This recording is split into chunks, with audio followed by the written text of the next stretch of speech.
as Mike Lecouture mentioned, there is an Ottawa scoop getting generating a lot of questions today on the campaign trail. The Globe and Mail first reporting this morning on an allegation India, through proxies here in Canada, rallied support for Pierre Poilievre during the 2022 Conservative leadership race, something CTV News has also now confirmed. The Globe's Ottawa bureau chief, Robert Fife, broke the story. He's with us live here in studio. Hi, Bob. Good to see you. Let me ask you first, because the Conservatives are certainly saying this is a recycled story, that we knew this already. What is new about what you reported today and salient in your view? Well, we knew back in June that the National Security and Intelligence Committee of Parliamentarians had said that there were two instances where China had interfered in a Conservative leadership convention, and an incident where it happened in the 2022 leadership convention with India. But what we never knew was, who was it? Was it Patrick Brown, or was it Pierre Poilievre, or was it somebody else? We now know that it was Mr. Poilievre that India was trying to help get elected. Nobody is suggesting that they had a huge impact on this, but the sources that I talked to said that that they had intelligence that Indian agents and their proxies had tried to raise money and support for Mr. Poilievre. He did not know about it. His inner circle did not know about it. But the question is, why didn't he want to know about it? You know, he has been asked for since June, why don't you have a national security clearance so you can find out who was behind this and make sure that they're not involved in the Conservative Party anymore? He's resisted doing that, and he's resisted doing it again today. He's got this argument that somehow he's going to get muzzled, or that they're going to use the information against him in the security clearance.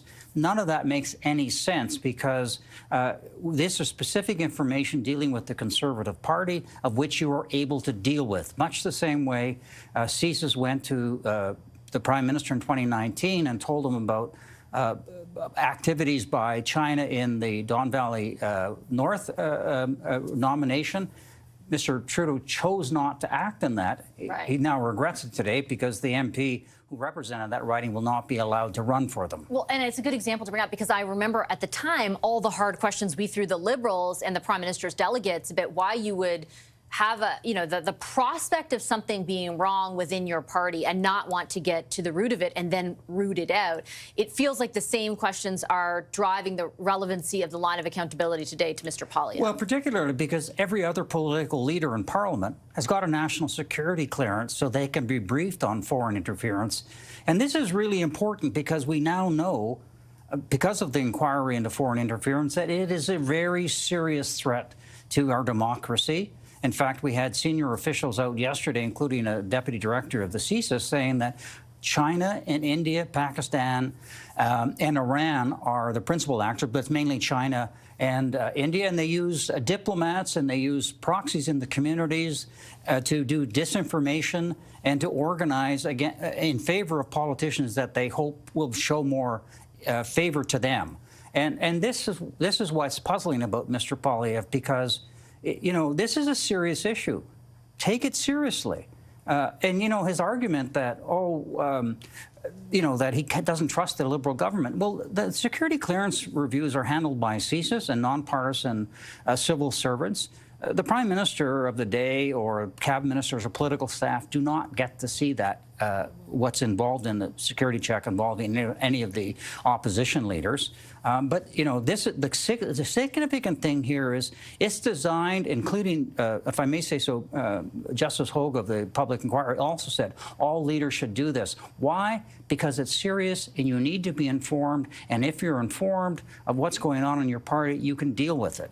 I'm sure you put those questions to the Conservatives, and Mr. Poilievre spoke today. I just want to play his response. He was asked more generally for comment on the story, not the specifics of what you just laid out. Let's just play what he said in response. Let's be honest. I won the leadership fair and square, but I'm glad that the Liberals put this attack out today. Really glad. Because there's something that's really been worrying me. After Justin Trudeau named Mark Carney his economic advisor, giving him massive power over public policy in Canada, Mr. Carney went over for meetings in Beijing where he just had secret talks with the deputy governor of the Chinese Central Bank. 2 weeks later, Brookfield got a $250 million loan. But just very quickly, I want to point out, we reached out to the Liberals to get a response to what Mr. Poilievre is talking about. All they responded was saying this is a desperate attempt by Pierre Poilievre to distract from the fact that he refuses to get his security clearance at a time of crisis for Canada, whether it's not getting his security clearance or his friend Danielle Smith confirming he'd follow Donald Trump's playbook. Pierre Poilievre is the wrong choice at the wrong time. So they did not address the substance of anything he said there, but that is the response they provided us back to us. I just wanted to big picture ask you, Bob, as someone who's covered politics for a long time, when he originally took the stance against taking the security clearance back in June, the Conservatives were 20 or 25 points ahead of the Liberals. Pollsters I talked to today said, in general, people's sentiment around this issue was pretty baked in. Do you think the fact that those polls have narrowed so substantially means the interpretation among Canadians of what unfolded today could be any different? Well, look, I don't think it looks very good on Mr. Poilievre.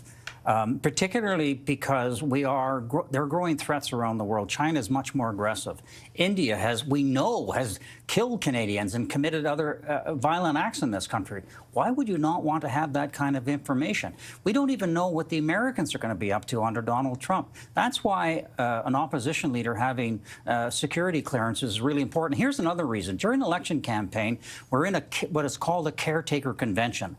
And so if there's a major terrorist threat or some kind of security threat to the country, the Prime Minister has an obligation to brief the political leaders, opposition leaders. All of the other ones have national security clearance. They can get briefed.